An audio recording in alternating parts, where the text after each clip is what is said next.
I'd like to thank you all for coming along, and we're really happy to receive this interest from everyone in Burra, Williamsdale and Smiths Road. We're going to have a bit of a look around the project today, show you all of the major sort of buildings, I guess, or major elements, show you where the pipeline goes, and basically let you see what you've let us build in your community for the last 18 months. So I'd like to introduce, I guess, we've had a little bit of an introduction before at the Community Information Night we had in May, and that's John Dimke, who's ACTEW's Chief Engineer.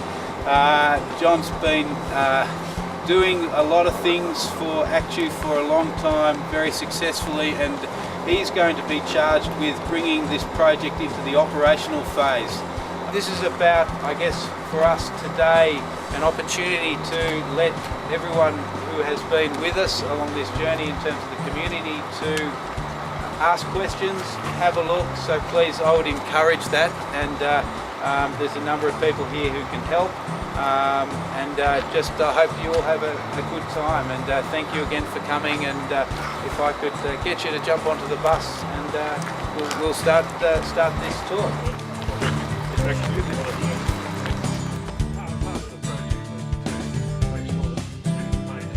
I'll just tell you a little bit about the mini hydro.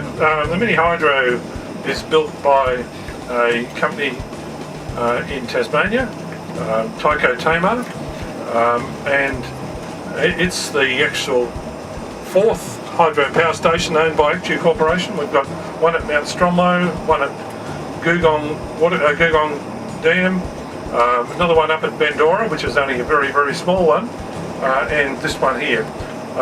This one here is probably, of all of them, the larger of those power stations.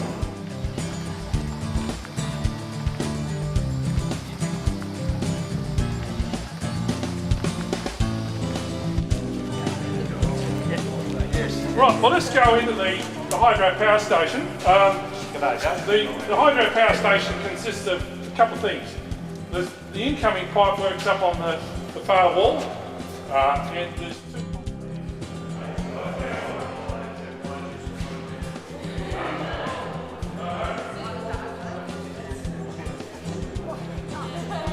This generator is 11,000 volts. It's pretty big, isn't it? Yeah, it's a good size, and it's going to help give us 20% of our electricity back. It's a funny one, but we have to pump the water over the hill, and then from the hill, and the gravity that's there at the top of the hill, it has the pressure to push this turbine and make the generator spin.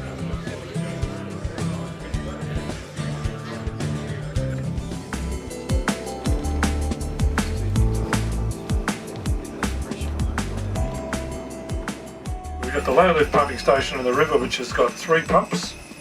It's got the 4 fish egg filter screens, 3 pumps, and it pumps water from the river to the high lift pumping station.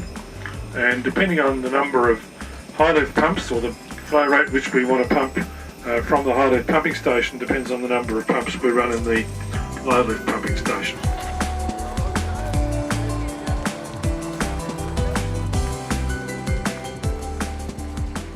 So as I said on the bus, for those that were on the bus, the high lift pumping station and the low lift pumping station work as a pair.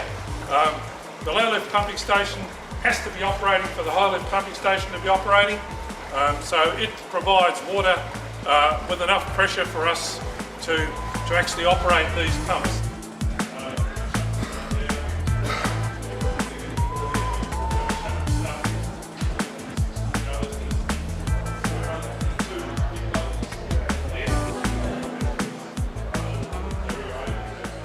It's all very impressive. Hasn't got any grease all over it. Yes, it is. Very impressive. Big scale, big machines, lots of things for people to play with. And I'm sure they have and will and do. Boys' toys. Boys' toys. I refrained. Definitely. You said it. We'll have a lot more respect for the buildings when we look at them from now on, as we know what's inside. It's not a mystery. That's the other thing. Yes, I think that's really true. But I think ACTEW has been doing this kind of connecting with the community really well in the last year to 18 months. much better. Yeah. And that's important. Yeah. And so it's not mysterious. We can all describe what it is for those who don't know, and that's good. We're trying to exclude the transfer of carpings and other alien species of fish from the Murrumbidgee through to Googong. And to do that, we've got some fishing filters which effectively screen the water down to 0.5 millimetre.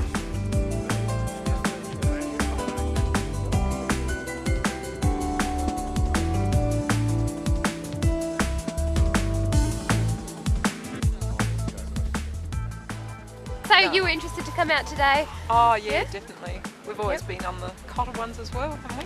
Yep. Cotter ones, yeah, very interested in what's going on. Yep. Our main concern was the carp, wasn't it? We're going to make sure that you didn't introduce carp into Googong. No.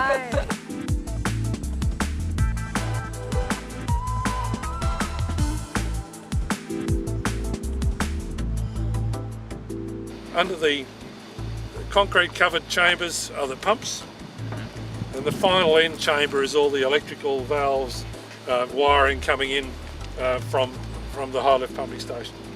Well, the project's been really something that affects us directly because we're a landholder, so it goes through our place.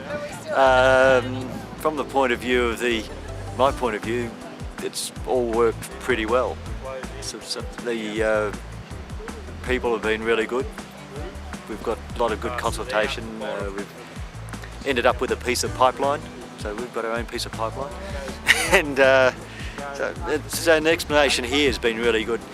What it looks like up here with the high lift and low lift, hadn't really given much thought to what it might look like and what it might actually mean down here for because we use the crossing as a swimming hole in summer, so seeing how it is put together. So it's actually been done quite well. It's not actually going to interfere too much with the way we use the place. We've been living in the area for about 23, 24 years now, and quite early in our days here we discovered the joys of swimming on a summer night at Angle Crossing. And when we first heard about the pipeline, people were saying, oh my goodness, your swimming spot's going to disappear.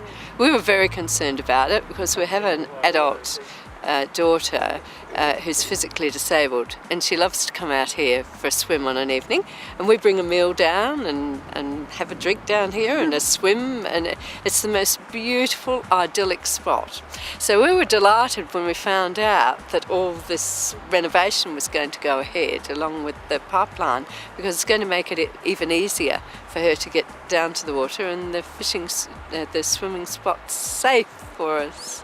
And initially there wasn't enough parking, really, it wasn't suitable, but now it's going to be very much easier for people to access the water and find their picnic spots. If people knew that Rebecca was coming down, if she was driving, they'd leave a spot here for her, but we'd have to navigate through all brush and rubbish and all sorts of things to get onto the sandy part where the water is. But now that won't be a problem. So we'll just have to convince the powers to be to put a little blue disabled sign for her just here on the flat. As I said to a few people, we're here for the long term. Our construction project has only lasted 18 months, or they're a bit after, a little bit more than that. But the operation of the pipeline goes on for many, many years to go. And you're our neighbours, and we intend to treat our neighbours properly. So we'll be here, and we'll resolve our problems and work them out with you folks as well as needed as we go along. And thanks very much for coming.